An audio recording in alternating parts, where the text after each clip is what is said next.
হয় নহয়? হিমন্ত হাতক আমিহে আনিছিলো অসমলৈ, বুজিছে নে নাই? সেইকাৰণে এইটো কেয়াৰ নকৰো যে মই দেখিছো যে আপোনালোকৰ সমস্যা আৰু আমাৰ গাঁৱৰ মানুহৰ সমস্যা একেবাৰে। আপোনালোকৰ নদীলে আমাৰ নদীলে এখনো চৰকাৰ মই আজিলৈকে দেখা নাই, এখনো চৰকাৰ মই অসমত দেখা নাই যি চৰকাৰে কৈছে যে স্বাধীনতাৰ পাছত অসমত বসবাস কৰা প্ৰকৃত ভাৰতীয় নাগৰিক, যি বিদেশী নহয় দেই, আচল ভাৰতীয় নাগৰিক, ৭১ চনৰ আগতে অহা মানুহ, প্ৰত্যেকটো খেতিয়ক পৰিয়ালক মাটি দিম বুলি কোৱা চৰকাৰ মই আজিলৈকে নদেখা। পাইছে নেকি কোনোবাই? পাইছে নেকি? নাই। সেইটোহে ক'ব লাগিছিলে প্ৰথম, হয় নে নহয়? এখন চৰকাৰৰ প্ৰধান কাম কি? মানুহৰ জীৱন আৰু সম্পত্তি ৰক্ষা কৰা। এতিয়া ধৰা কংগ্ৰেছৰ মাটি লৈ গৈ আছে, কোনো চৰকাৰে দায়িত্বই নলয়, তাৰমানে মাটি সম্পত্তিৰ নিৰাপত্তা কোনেও নিদিয়ে, বিজেপিয়ে নিদিয়ে।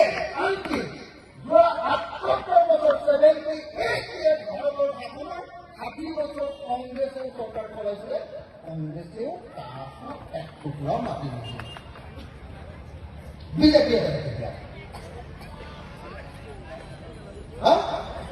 বিজেপিয়ে তেনেকে দিয়া নাই, কংগ্ৰেছে দিয়া নাই।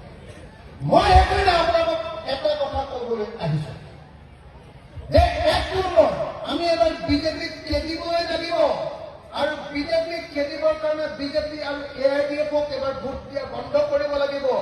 কিন্তু অকল বিজেপিক খেদিলেই এই জাতিটোৰ, অসমীয়া জাতিটোৰ একো উন্নতি নহয়।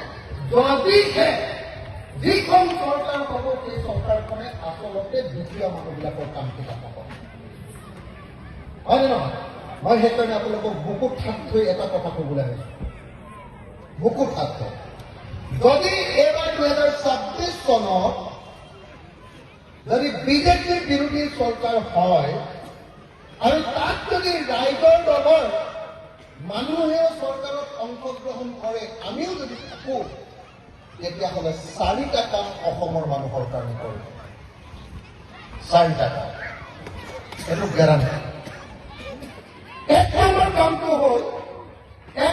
কামটো হ'ল যি মানুহৰ মাটি নাই তেওঁলোকক মাটি দিয়া, যি মানুহৰ মাটি আছে কিন্তু পট্টা নাই সেই মানুহক পট্টা দিয়া, যি মানুহৰ মাটি গৰাখহনীয়াত সোমাইছে সেই গৰাখহনীয়াৰ পৰা সেই মাটিখিনি ৰক্ষা কৰা, আৰু সেই মাটিখিনি ৰক্ষা কৰি প্ৰত্যেকৰ পথাৰতে পানী যোগান বা জলসিঞ্চন বা ইৰিগেশ্যনৰ ব্যৱস্থা কৰি এডৰা পথাৰত বছৰত অতি কমেও 3বাৰ খেতি কৰিব পৰাৰ ব্যৱস্থা কৰি দিয়ে।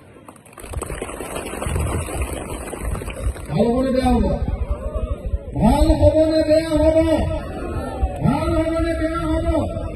এই গোটেইকেইটা যে কথা মই একেলগে ক'লো, মাটি দিয়া, মাটিক গৰাখহনীয়াৰ পৰা ৰখোৱা, মাটিক পানী যোগানৰ ব্যৱস্থা কৰাৰ, বছৰত 3বাৰ খেতি কৰা, এই গোটেইটোক একেলগতে লেণ্ড ৰিফৰ্ম, ইংৰাজীত লেণ্ড ৰিফৰ্ম, অসমীয়াত ভূমি সংস্কাৰ কৰা। মই আপোনালোকক গেৰাণ্টি দি কৈছো, যদি ৰাইজৰ দল, মই নিজে খেতিয়ক সংগঠন কৰি আহিছো, যদি ৰাইজৰ দল এইবাৰ চৰকাৰৰ অংশীদাৰ হয় বা ৰাইজৰ দলে চৰকাৰ গঠন কৰিব পাৰে, হিন্দু হওক মুছলমান হওক সকলোকে পথাৰ দিয়া হ'ব, আৰু সেই পথাৰত 3বাৰ খেতি কৰিবৰ কাৰণে পানী দিয়াৰ ব্যৱস্থা কৰা হ'ব, আৰু যিবিলাক মানুহে খেতি কৰিব, খেতি কৰা মানুহবিলাকক খাজনাও ফ্ৰী কৰি দিয়া হ'ব, আৰু খেতি নকৰা মানুহবিলাকৰ মাটিত খাজনা 5 গুণ বঢ়াই দিয়া হ'ব। ভাল হ'বনে বেয়া হ'ব? মানুহবিলাকৰ কথাবিলাকক জোৰকে নকয়, একো ভিনা অলপ মিলাই দিব মানুহজনে লাগিছে, কেলে মিলামিলি কৰি আছে কথা? মনে মনে চব অকল কংগ্ৰেছকে ভোট মাৰিবলৈ ৰৈ আছে, অকল কংগ্ৰেছকে ভোট মাৰিবলৈ ৰৈ আছে নেকি?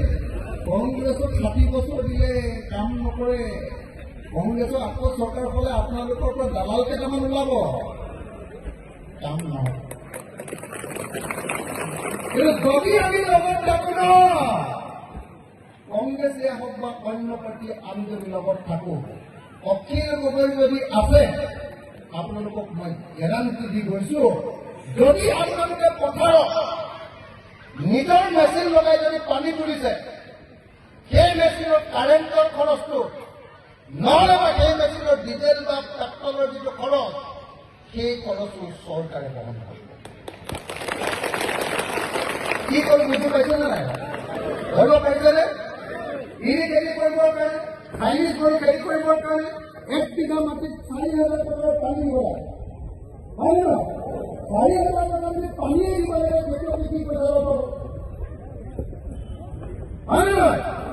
যদি পানীত পইচা পাব লাগে, চৰকাৰক আমি মাটিৰ খাজনা এইকাৰণে দিওঁ যে চৰকাৰে আমাক মাটিখিনি বানপানীৰ পৰা ৰক্ষা কৰি দিয়ে, খহনীয়াৰ পৰা ৰক্ষা কৰি দিয়ে, আৰু মাটিত পানী যোগানৰ ব্যৱস্থা কৰি দিয়ে। আমাৰ কোনো চৰকাৰে পানী যোগানৰ কথা উলিয়াই পোৱা নাই।